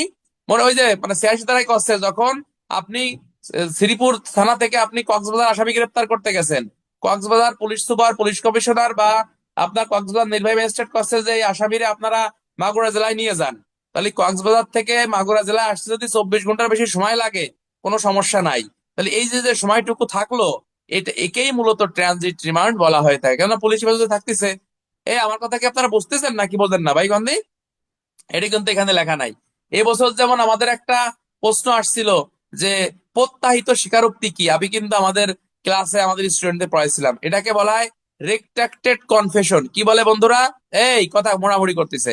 রেট্রাক্টেড কনফেশন শব্দের অর্থ প্রত্যাহিত স্বীকারোক্তি। কিরকম? মনে করেন কোন ফৌজদারি মামলার অভিযুক্ত আসামি নিজের অপরাধের কথা স্বীকার করে, হ্যাঁ, পরবর্তীতে যখন সে তার স্বীকারোক্তিমূলক জবানবন্দি উড্ডু করতে চায় বা স্বীকারোক্তিমূলক জবানবন্দি প্রত্যাহার করতে চায়, হ্যাঁ, তখন আদালত যদি মনে করে যে তার স্বীকারোক্তি প্রত্যাহার করবে, তখন একেই মূলত প্রত্যাহিত স্বীকারোক্তি বা রিট্রাক্টেড কনফেশন বলে। বুঝতে পারছেন? আমরা কার্যবিধির মাঝে আবার ওই সাক্ষ্য আইন পড়াই ফেললাম নাকি? তাহলে নিজের স্বীকারোক্তি উড্ডু। আপনি বলতে পারেন যে স্যার আমাকে ভয়ভীতি দেখায় স্বীকারোক্তি দেওয়া হয়েছিল, আমি বুঝতে পারিনি, তারপর আছে আমি মানে আতঙ্ক হয়ে স্বীকারোক্তি দিছি, আমি এটা উড্ডু করতে চাই। তখন আদালত ইচ্ছা করলে এটা উড্ডু করতে পারে, তবে এটা নর্মালি করে না, ঠিক আছে কিনা? কিন্তু প্রশ্নে আছে যে প্রত্যাহিত স্বীকারোক্তি বা রেট্রাক্টেড কনফেশন হচ্ছে এই যে এইটা, অর্থাৎ নিজের স্বীকারোক্তি নিজে উড্ডু করা বা নিজের স্বীকারোক্তি নিজে প্রত্যাহার করা। বুঝতে পারছেন? হ্যাঁ,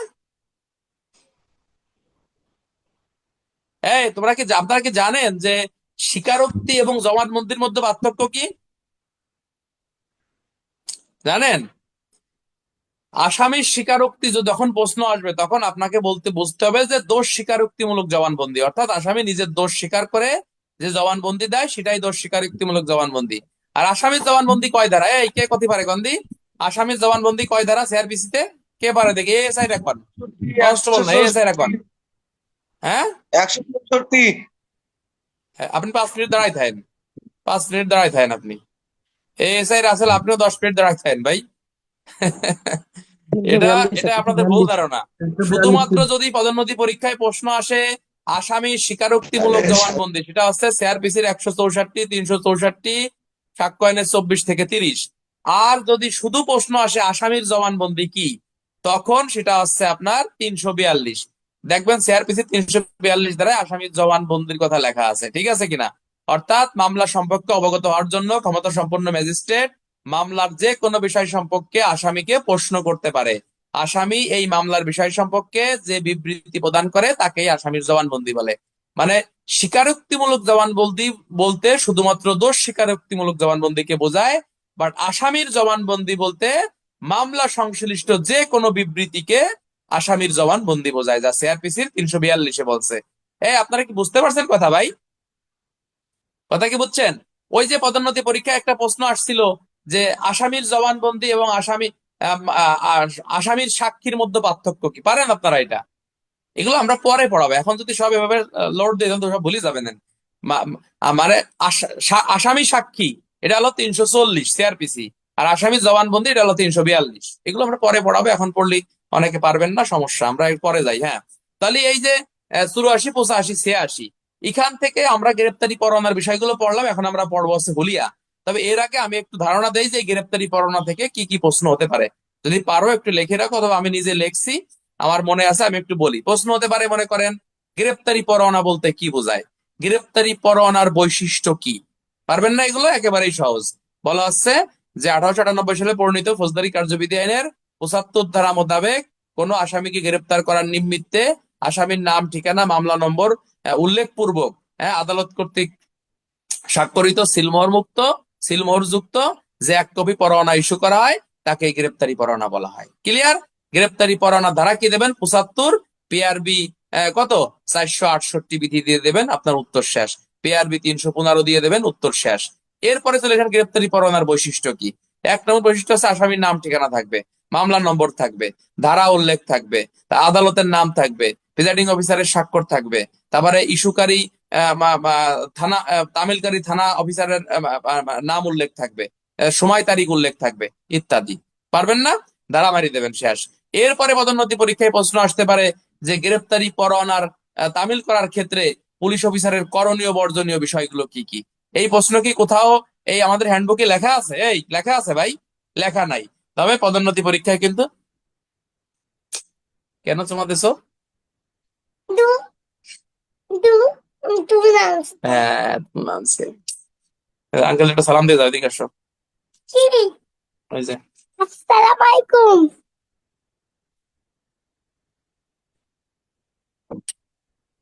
কালকে একটা দোলনা কিনে আনছি, খুব খুশি হয়েছে আর কি। আচ্ছা, তাহলে এখান থেকে যদি শোনেন ভাই, প্রশ্ন শুনলে মন থাকবে। যদি প্রশ্ন আসে যে গ্রেপ্তারি পরোয়ানা তামিল করার ক্ষেত্রে পুলিশের করণীয় বিষয়গুলো কি কি, মানে ভাষাটা চেঞ্জ, বাট এই ধারাগুলো কিন্তু এই 75 থেকে এই 86 পর্যন্তই আপনাকে লেখা লাগবে। আপনি পয়েন্ট পয়েন্ট করে লিখবেন যে গ্রেপ্তারি পরোয়ানা তামিলের ক্ষেত্রে পুলিশের করণীয় বিষয়গুলো নিম্নে লেখা হলো। 1 নম্বরে পুলিশ অফিসার বৈধ পরোয়ানা তামিল করবে। 2 নম্বরে আসামির নাম, ঠিকানা, মামলার ধারা সঠিক আছে কিনা সেটা খেয়াল করবে। 3 নম্বরে জামিনযোগ্য পরোয়ানা হলে আসামিকে জামিনে ছেড়ে দেবে। 4 নম্বরে গ্রেপ্তারি পরোয়ানা জনসাধারণের মাধ্যমে তামিল করা যাবে। 5 নম্বরে অধস্তন অফিসারের দ্বারা পুলিশ অফিসার তামিল করতে পারবে। 6 নম্বরে হচ্ছে এখতিয়ারের বাইরে তামিল করতে পারবে। 7 নম্বরে হচ্ছে আপনার এই গ্রেপ্তারি পরোয়ানা তামিল করতে গেলে অপর কোনো পুলিশ অফিসারের সহায়তাও নিতে পারবে। এই হলো পুলিশের করণীয়। দ্বারা কি দেবেন? দ্বারা দেবেন হচ্ছে এই 75 থেকে আপনার এই 86 শর্ট টাইপের বাড়ি দেবেন। বর্জনীয় বিষয়গুলো কি কি? বর্জনীয় বিষয় আছে গ্রেপ্তারি পরোয়ানা তামিল করতে গেলে আপনার এই অবৈধ পরোয়ানা তামিল করতে পারবে না। তারপর আছে মানে সঠিক ব্যক্তি ব্যতীত অন্যায়ভাবে অন্য কোনো ব্যক্তিকে আটক করতে পারবে না। তারপরে পরোয়ানার সারমর্ম মানে জানানো থেকে বিরত থাকতে পারবে না। তারপর আছে আপনার অপরাধটি জামিনযোগ্য হলে বা পরোয়ানায় জামিনের কথা উল্লেখ থাকলে জামিন ব্যতীত আসামিকে আদালতে চালান দিতে পারবে না বা আদালতে প্রেরণ করতে পারবে না। এরপর আছে বলা আছে যে আপনার এই যে গ্রেপ্তার করে আসামিকে অন্যায়ভাবে মারধর করতে পারবে না। দ্বারা কি দেবেন? দ্বারা কিন্তু আপনার একই, অর্থাৎ এই 75 থেকে 86 লিখে দেবেন, উত্তর আপনার শেষ। বন্ধুরা, অনেকের ভুল ধারণা যে আমি শুধু সুসি আইনের জাহাজ সুসি পারি না। সুসি কোন এই যে প্রান্ত চৌধুরী, আপনার চেহারার এই অবস্থা কা, প্রতিদিনই খাবেন কি কয় রে, ডাইল খাবেন মনে করে 2 ডিশ করে, স্বাস্থ্য মোটা বানাতে হবে। হ্যাঁ, একবার মোষ রাখছেন তো পুরো জার্জেল মোষ। কোন জেলা কোন থানায় আছেন? হ্যাঁ, এইভাবে কেউ মোষ রাখে? কিছু কয় না আপনার ওসি? না কোন থানায় আছেন? স্যার বান্দরবান জেলায় স্যার পজিশনে স্যার প্রেডিক্ট করতেছি স্যার। ও, দাড়ি রাখছেন নাকি? জি স্যার। আচ্ছা, ভালো। ওরে লাগতেছে ইসের মতো, ওই যে রণবীর সিং, বুঝলেন নাই? আচ্ছা, যাও। তাহলে এরকম প্রশ্ন এখান থেকে আসতে পারে। আরেকটা প্রশ্ন আসতে পারে যে গ্রেপ্তারি পরোয়ানা বলতে কি বোঝায়? গ্রেপ্তারি পরোয়ানার তামিলের ক্ষেত্রে আপনার ওই যে আগের নিয়ম, সময়ের নিয়ম, পরের নিয়ম, কথা কি বুঝতে পারছেন বন্ধুরা? তখন এইগুলো পয়েন্ট পয়েন্ট আকারে লিখে নিচে ধারা আপনাকে দিয়ে দিতে হবে। এখান থেকে আরেকটা প্রশ্ন আসতে পারে যে গ্রেপ্তারি পরোয়ানা বলতে কি বোঝায়? দণ্ডপ্রাপ্ত আসামিকে পুলিশ অফিসার গ্রেপ্তার না করলে পুলিশ অফিসারের অপরাধ কি? তারপরে যে 222 পুলিশ অফিসারের, তারপরে হচ্ছে আপনার এই যে আরে কি বলে আর একটা প্রশ্ন যেটা ওই যে ইসের আরে আছে, ভুলে গেলাম এটা। ওই যে গ্রেপ্তারি পরোয়ানা এবং সমনের মধ্যে পার্থক্য লেখো, ঠিক আছে কিনা? অথবা এরকম একটা বাংলাতে প্রশ্ন করতে পারে যে গ্রেপ্তারি পরোয়ানা তামিলের ক্ষেত্রে পুলিশকে কোন কোন দিকে সতর্ক নজর দেওয়া আবশ্যক, ঠিক আছে কিনা? এভাবে ভাষা চেঞ্জ করে দেবে, বাট ধারা উত্তর কিন্তু আপনার একই। কি নাজিম ভাই, ঠিক আছে না? ধারা উত্তর কিন্তু একই, কিন্তু আপনার প্রশ্নের ভাষা চেঞ্জ হতে পারে। সুতরাং ভাষা চেঞ্জ হলে মানে ভয় পাওয়ার বা এরকম দুঃখিত হওয়ার কিছু নাই, ঠিক আছে? আশা করি বুঝে ফেলছেন। গ্রেপ্তারি পরোয়ানা থেকে যে কোনো প্রশ্ন আসলে ইনশাল্লাহ আমরা পারবো, এটা আমাদের বিশ্বাস। ক্লিয়ার? আমরা চলে যাবো এখন হুলিয়া। এই হুলিয়া থেকে প্রশ্ন কয়েক বছর আসে না, কিন্তু হুলিয়ার এই বিষয়টা কিন্তু অত্যন্ত গুরুত্বপূর্ণ। পদোন্নতি পরীক্ষায় হুলিয়া থেকে প্রশ্ন কিন্তু আসতে পারে। হুলিয়া, এটা আমরা ভালো করে জানবো। হুলিয়া শব্দের ইংরেজি প্রতিশব্দ আছে কি? প্রোক্লেমিনেশন। তাহলে এমসিকিউ আসতে পারে, প্রোক্লেমিনেশন শব্দের অর্থ কি? আছে হুলিয়া। প্রোক্লেমিনেশন, PROCLAMANATION, প্রোক্লেমিনেশন, PROCLAMANATION। প্রোক্লেমিনেশন শব্দের অর্থ হচ্ছে হুলিয়া বা ঘোষণাধীন ব্যক্তি বা হচ্ছে ইস্তেহার। ইস্তেহার মনে রাখবেন কি, এর কিন্তু বিভিন্ন নাম হতে পারে, পরীক্ষায় আসতে পারে। ইস্তেহার বলতে কি বোঝায়, ঘোষণাধীন ব্যক্তি বলতে কি বোঝায়, বা ঘোষণাপত্র বলতে কি বোঝায়, এরকম বিভিন্ন শব্দ ব্যবহার করতে পারে পরীক্ষায়। সুতরাং আপনাকে মনে করেন পলাতক ব্যক্তির ঘোষণা না দিয়ে দিল যে ইস্তেহার বলতে কি বোঝায়, অথবা ইংরেজিতে প্রশ্ন করলো। ইদানিং কিন্তু ইংরেজিতে প্রশ্ন আসো যে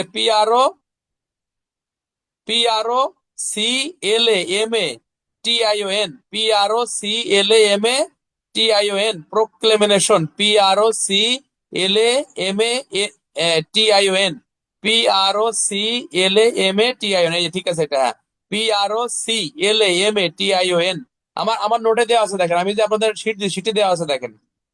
আচ্ছা, প্রোক্লেমিনেশন, তাহলে প্রশ্ন আসতে পারে প্রোক্লেমিনেশন বলতে কি বোঝায়। এখন আপনি যদি প্রোক্লেমিনেশনের অর্থ আপনি না জানেন, তাহলে কিন্তু সমস্যা ভাই, এটা আপনাকে জানতে হবে। প্রোক্লেমিনেশন শব্দের অর্থ হচ্ছে হুলিয়া। কারণ এটা জানা না থাকলে হলে যায় কিন্তু প্রশ্ন বোঝা যাবে না। তাহলে হুলিয়া কি ভাই?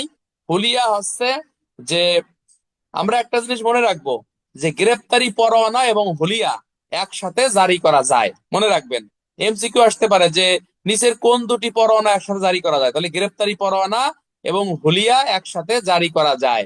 কিন্তু বলা হচ্ছে যে আপনার এই হুলিয়া এবং কোরকি পরোয়ানা এই দুটো কিন্তু আপনার একসাথে জারি করা যাবে নয়াকারে না। এটা আপনাকে একটু বুঝতে হবে এবং এই অনুযায়ী আপনাকে অ্যান্সার করার চেষ্টা করতে হবে। আচ্ছা, তাহলে হুলিয়া কি? হুলিয়া আছে যখন কোনো ব্যক্তিকে আদালতে হাজির হতে পুলিশ ব্যর্থ হচ্ছে বা আদালত ব্যর্থ হচ্ছে, তখন অনধিক অর্থাৎ বলা হচ্ছে 30 দিনের কম নহে এমন সময় দিয়ে উক্ত ব্যক্তিকে আদালতে হাজির করার নিমিত্তে 3 কপিতে বিজ্ঞ আদালত যে পরোয়ানা ইস্যু করে তাকেই হচ্ছে হুলিয়া বা প্রোক্লেমেশন বা হচ্ছে আপনার ইস্তেহার বলা হয়ে থাকে। তো এমসিকিউ আসতে পারে, প্রোক্লেমেশন শব্দের অর্থ কি? প্রোক্লেমেশন শব্দের অর্থ হচ্ছে হুলিয়া। ও হুলিয়া কে ইস্যু করে? আদালত ইস্যু করে। কোন দুটি পরোয়ানা একসাথে ইস্যু করা যায়? হুলিয়া এবং কোরকি পরোয়ানা, সরি, হুলিয়া এবং গ্রেপ্তারি পরোয়ানা একসাথে ইস্যু করা যায়। হুলিয়ায় কি উল্লেখ থাকে? আসামির নাম, ঠিকানা, তারিখ, এগুলো উল্লেখ থাকে। এবারে হুলিয়া কতদিনের সময় দেওয়া হয়? কমপক্ষে 30 দিন আপনাকে সময় দেওয়া হবে। 30 দিনের কম হলে হবে না, কমপক্ষে 30 দিন, ঠিক আছে কিনা? হুলিয়া কয় কপিতে ইস্যু হয়? এমসিকিউ, হুলিয়া আছে 3 কপিতে ইস্যু হয়। হুলিয়া কে ইস্যু করে? বিজ্ঞ আদালত ইস্যু করে নাকি পুলিশ অফিসার ইস্যু করে? বিজ্ঞ আদালত আছে হুলিয়া ইস্যু করে। হুলিয়ার 3 কপি কোথায় কোথায় প্রচার করতে হয়? 1 কপি হচ্ছে আসামি যে স্থানে বসবাস করে ওই স্থানে প্রকাশ্যভাবে পাঠ করতে হবে। 2য় কপি প্রকাশ্যভাবে যে স্থানে বসবাস করে ওই স্থানে প্রকাশ্যভাবে লটকায় দিতে হবে।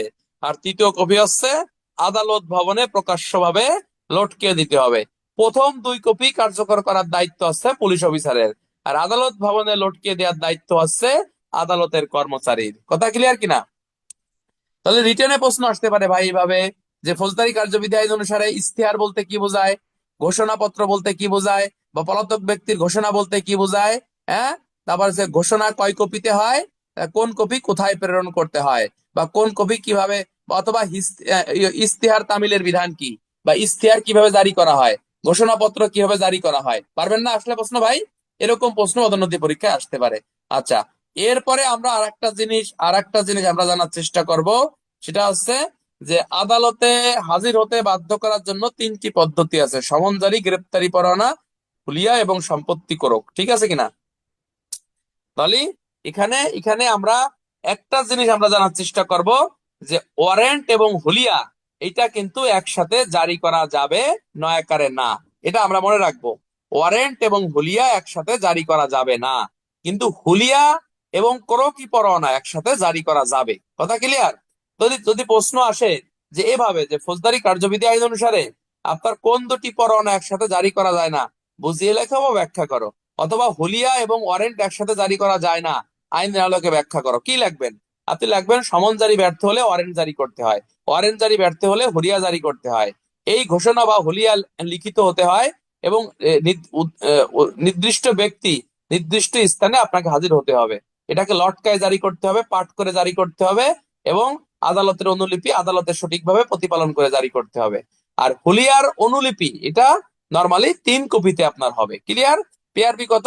হুলিয়ার পিআরবি হচ্ছে পিআরবি 472 বিধিতে হুলিয়া সংক্রান্ত বিধায় বলতে। আচ্ছা, হুলিয়া কি মৌখিক হয় না লিখিত হয় বলেন তো ভাই? হুলিয়া হচ্ছে অবশ্যই আপনাকে লিখিত হতে হবে, হুলিয়া লিখিত হতে হবে। তাহলে হুলিয়া কোন ব্যক্তির বিরুদ্ধে ইস্যু করা হয় ভাই? হুলিয়া হচ্ছে আপনার আত্মগোপনকারী বা ফিরারি যারা আসামি তাদের বিরুদ্ধে হুলিয়া ইস্যু করা হয়। এছাড়াও পিআরবি 378-এর খ, কত? 378-এর খতে হুলিয়া সংক্রান্ত বিধানগুলো আপনাকে আলোচনা করছে। এরপরে আমরা আরেকটা জিনিস জানার চেষ্টা করব যে হুলিয়ার 3 কপি কোথা থেকে সংগ্রহ করতে হবে। এমসিকিউ, পুলিশ অফিস থেকে, থানা থেকে, নাকি ম্যাজিস্ট্রেটের অফিস থেকে? এটা হচ্ছে ম্যাজিস্ট্রেটের অফিস থেকে আপনাকে সংগ্রহ করতে হবে। 1 কপি কোর্ট অফিসের জন্য, 1 কপি থানার জন্য, 1 কপি পলাতক ব্যক্তির গ্রামের জন্য, এটা বেসিক্যালি আপনার দেয়া হয়ে থাকে। আচ্ছা, এরপরে এই হুলিয়ার তারিখ কখন থেকে কার্যকর হবে? যেদিন থেকে এটা মানে ঘোষণা দেয়া হবে ওই দিন থেকেই কার্যকর করা হয়। মনে করো আদালত হুলিয়া ইস্যু করছে আজকে, আমি এটা কার্যকর করলাম 1 সপ্তাহ পরে, তাহলে 7 দিন কি বাদ যাবে? না, এই 7 দিন এমনি বাদ। এটা হচ্ছে আপনার ওই যে যেদিন থেকে ঘোষণাপত্র মানে পুলিশ জারি করবে বা তামিল করবে সেই দিন থেকে এটা মূলত কার্যকর হবে, ঠিক আছে? আচ্ছা,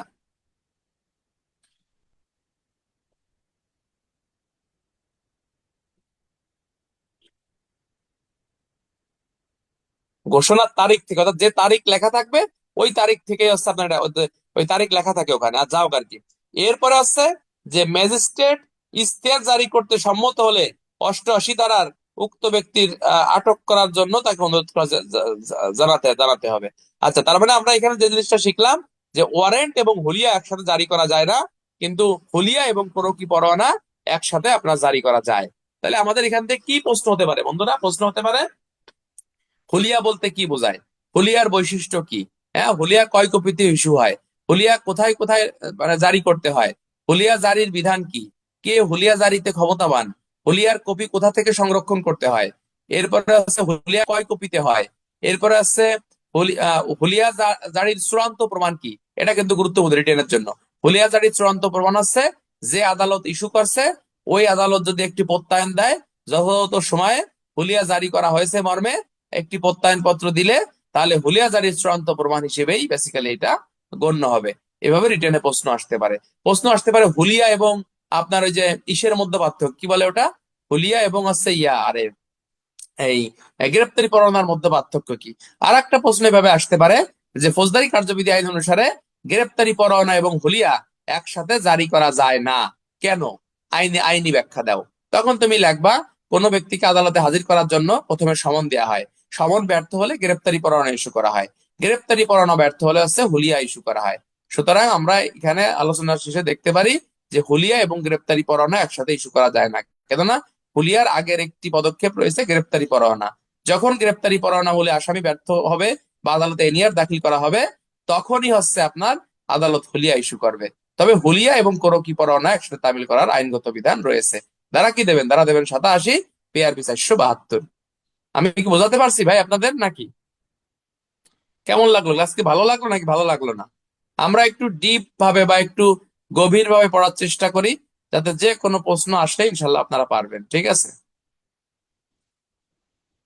ঠিক আছে ভাই, শোনেন, পড়াশোনার দায়িত্ব আছে নিজের। আপনি সকাল পড়েন, বিকাল পড়েন, রাতে পড়েন, সকাল মানে দুপুরে পড়েন, যেখানেই পড়েন না কেন, যে পড়ার আগ্রহ আছে যখন পড়াবো সে তখনই পড়বে। ঠিক আছে কিনা? আর একটা বিষয় আছে, মানে আপনি মাস্টার বাটিয়ে রস বানাই যতই খান কোনো কাম হবে না যদি আপনি নিজে না পড়েন, নিজের আগ্রহ আপনার না থাকে। আপনার আগ্রহ দিয়ে, আমি যে বললাম না যে এই 10 মাস কন্টিনিউ ধরে পড়া, আপনি এটা কিন্তু মনে করেন মানে বিশাল ধৈর্যের একটা বিষয়। কথা বুঝতে পারতেছেন? মনে করেন বউ বিয়ে করে যেরকম একটা বিয়ে করে ওই 60 বছর সংসার কাটাই দেওয়া বা 50 বছর সংসার করা যেমন ধৈর্যের বিষয়, এটাও কিন্তু এরকম একই ধৈর্যের বিষয়। কথা বুঝতে পারতেছেন? মানে বেশি কঠিন হয়ে গেল নাকি উদাহরণ? বোর সাথে জ্ঞানজাম লাগে না কার কন? ঝগড়া হয় না? এটা অনেক ধৈর্যের বিষয় না? কালকে হাত কাটছে, কালকে পেন লাগিয়েছে আবার রক্ত পড়তেছে। কি সে হাত কাটলো? ওই যে কি করে, ওই যে দরজা আটকাছে, ট্রেনে আটকাছে। দেখতেছি, দাঁড়াও। আচ্ছা, আর কোনো কথা আছে কারো? বলেন। কালকে আমরা কোরকি পরোয়ানার